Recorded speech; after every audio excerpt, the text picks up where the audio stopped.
안녕하세요. 세계는 어제 시간입니다. 오늘은 중국 소식을 갖고 왔는데요. 중국 경제가 코로나 사태 이후에 회복을 아직도 못하고 있고 전 세계적으로 지금 회복 속도가 가장 느린 것 같은데요. 중국이 빨리 회복돼야지 이제 경제가 회복돼야지 우리나라도 지금 수출이나 모든 면에서 지금 다시 일어설 수가 있을 건데요. 지금 중국 경제가 너무 어렵고 이런 상황인 것 같은데, 이러다 보니까 중국 청년들도 최악의 실업률에 이제 시달리고 있다. 이래서 보니까 중국 청년들이 부모 집에서 얹혀 살면서 부모님으로부터 월급을 받고 집안일을 한다는 이런 또 상황이 벌어지고 있다고 하는데, 이런 보도를 제가 보니까 한번 소개를 시켜드리겠다 싶어서 이렇게 갖고 나왔습니다. 20.8%, 뭐 최악의 실업률에 이제 취업도 포기하고 대학 졸업 후에 고향 부모 집에 내려가 가지고 거기서 일을 하면서 부모님으로부터 이제 그 월급을 받는 그런 상황이 벌어지고 있다는데요. 알바 사장님이 부모로 바뀐 것뿐이다. 캥거루 족과는 달리 주변 눈치도 볼 필요 없다. 당당하게 일을 하기 때문이겠죠. 어떤 사례가 있는지 한번 보겠습니다. 중국 상하이에서 대학을 졸업한 뒤에 구직에 실패를 해서 부모님과 함께 살고 있는 A씨 25살 사례인데요. 최근 전업자녀 계약서를 작성했다고 합니다. 이게 전업자녀 계약서 참 생소하기도 한데요. 좀 재밌기도 하고, A씨의 아버지는 중학교 교사이고 어머니는 옷가게를 하고 있다고 합니다. 계약서에 따르면은 A씨는 평일 오전 6시에 일어나서 출근하는 부모를 위해서 아침을 짓고 청소, 빨래 같은 집안일을 하는 조건으로 한 달에 4,000위안, 약 우리 돈 72만 원을 받기로 했다고 합니다. 지난해 중국 도시근로자 월 평균 임금이 5,400위안, 약 97만 원이라는 점을 감안을 하면 적지 않은 금액인데요. A씨는 지무신문이라는 곳에서 인터뷰를 하면서 아르바이트 사장이 부모님이 된 것일 뿐이라면서 고향에서 구직 활동을 이어나갈 생각이라고 밝혔다고 합니다.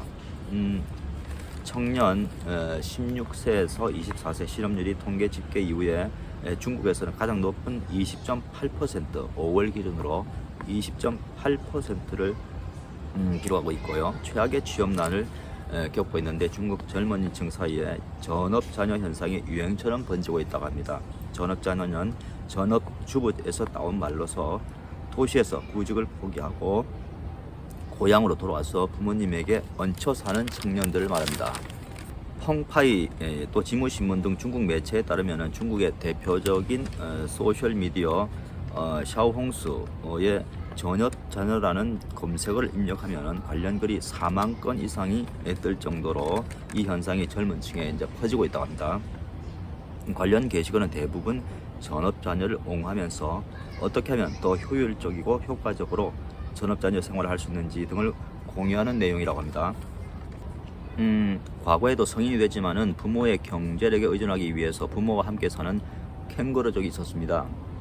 그렇지만은 최근에 전업자녀는 스스로 단순히 이제 부모에게 기생해서 사는 캥거루족과는 다르다는 인식을 하고 있다고 합니다. 집안일을 하거나 말동무가 되어드린 등의 부모님의 요구를 따르는 조건으로 경제적인 지원을 받는다고 생각하는 것입니다. 또 현재 일자리는 없지만은 당분간 전업 자녀로 살면서 고향에서 취업이나 공무원 시험 등을 준비하기도 한다고 합니다.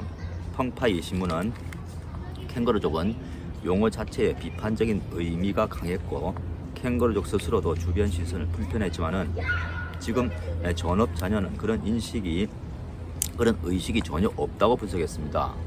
펑파이 신문은 최근 청년 8,000명을 대상으로 한 온라인 투표에서 40%가 전업 자녀가 될 의향이 있다고 전했고, 전업 자녀를 부정적으로 본 응답은 22.5%에 불과했다고 보도를 했습니다.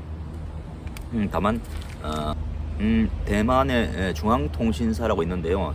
대만의 중앙통신사에 따르면은 중국 전업 자녀 현상에 대해서 최악의 구직난 속에서 중국 당국이 청년을 향해서 농촌으로 돌아가라는 캠페인을 벌이면서 발생했다고 분석을 했습니다.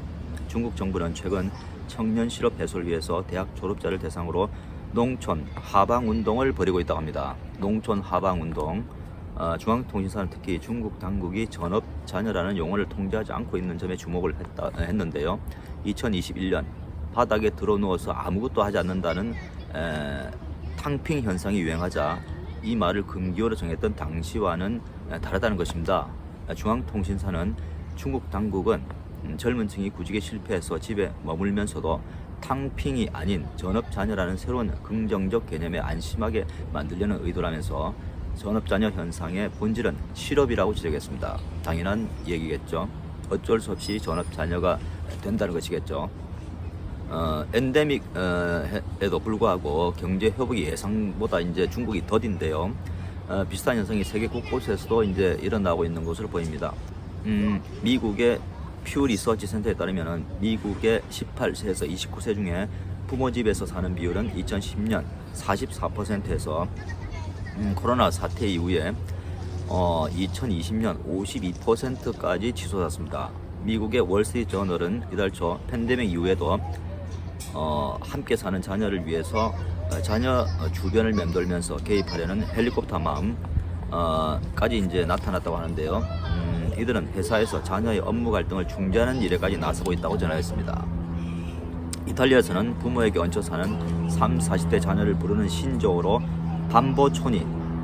반보촌이라는 용어가 등장했다는데 반보촌이는 큰 악이라는 뜻입니다. 큰 악이 이 정도로 이제 문제가 이제 심각하다는 얘기인데요. 이탈리아 통계청 집계에 따르면 18세에서 34세 가운데 64.3%가 부모와 살고 있는 것으로 나타났습니다. 정말 단순하기도 하지만 참 어렵고 복잡한 문제인 것 같습니다. 청년 실업, 중국만의 문제도 아닌 것 같고 우리나라는 또 어떤 현상들이 나타날지 주목이 되고 있습니다. 다음 시간 뵙겠습니다. 안녕히 계십시오. 세계는 어제였습니다.